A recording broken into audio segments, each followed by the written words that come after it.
Welcome to The Explainer. Today, we're diving into a truly fascinating and rapidly developing story that sits right at the volatile intersection of global energy, international politics, and climate change. We're talking about a massive corporate gamble, fierce environmental protection, and a literal game of geopolitical chess playing out in one of the most remote, untouched places on Earth. I mean, picture this. You have a pristine, icy beach in Greenland, and suddenly, massive oil drilling equipment just shows up, unannounced. How exactly does unapproved heavy machinery end up sitting on a beach in the remote Jameson Land region? That is the core mystery of this local dispute. But as we're going to see, the shockwaves from this single beach stretch all the way to the absolute highest levels of international power. Section 1. Drilling without permission. To really understand the sheer friction here, we've got to zoom right in on what's actually happening on the ground between a private corporation and the local authorities. You have Texas-based Greenland Energy, and they've actively started moving their heavy logistical and drilling equipment ashore. But the Greenland government stance? It is absolutely unequivocal. No permission was ever granted for this move. None. And to make matters even more intense, authorities are pointing out that this equipment is operating right inside a conservation area protected under the Ramsar Convention on Wetlands. So you know that is a massive, massive environmental red flag. And the government, they absolutely did not mince words here. They fired back with a very sharp rebuke, stating, all future logistical matters must be advised and approved by the Mineral Resources Authority before they are carried out. I really want to emphasize that this is not just some polite bureaucratic reminder about filling out the right forms. This is a very strong, very public warning to the company regarding this unimproved equipment. Section 2. The trillion-dollar loophole. So you might be wondering, why risk it? Why push forward so aggressively without the green light? Well, $1 trillion. That's why. The executives at Greenland Energy are incredibly bullish on this region. They're actually claiming that as much as $1 trillion worth of crude oil could be sitting right beneath Jameson Land. When you're looking at a potential payday of that staggering size, the intense corporate ambition and the rush to get equipment on the sand really starts to make a lot of sense. In fact, they are so confident in this trillion-dollar estimate that they've pledged $60 million just to figure out what's down there. $60 million. That's a massive upfront investment simply to do the exploration and test the area's potential. But the legal mechanics of how they're even attempting this are fascinating. See, back in 2021, Greenland officially stopped issuing new oil exploration licenses because of the severe environmental consequences. But there's a loophole.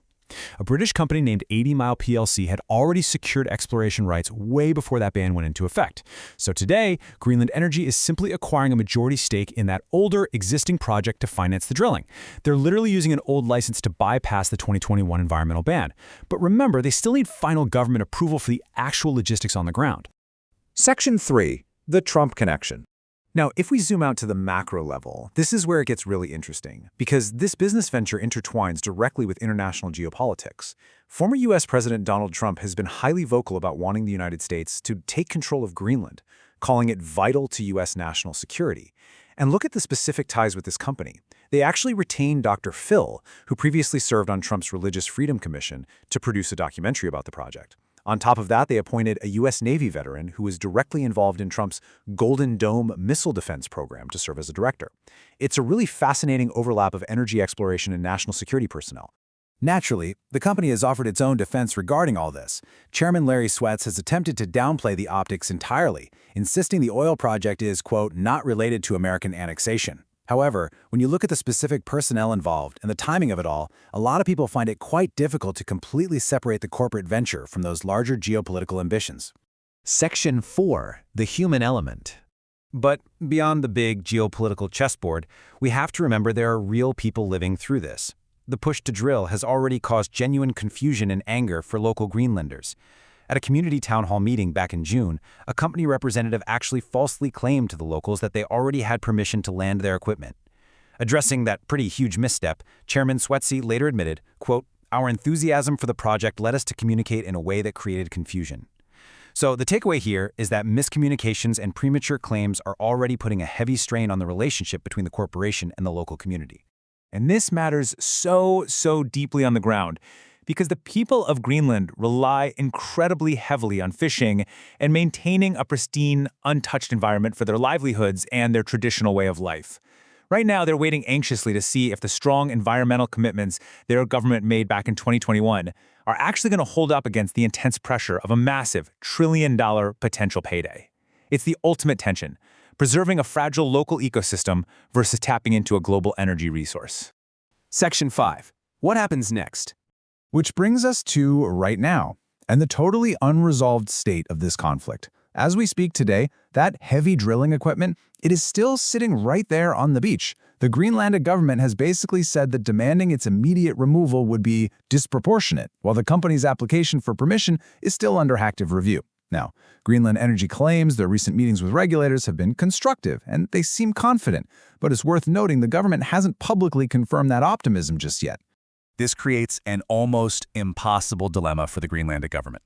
It's a high-stakes gamble no matter what they do. On one hand, if they grant permission, they are going to face intense, immediate backlash from global environmental groups, and they severely undermine their own 2021 environmental stance.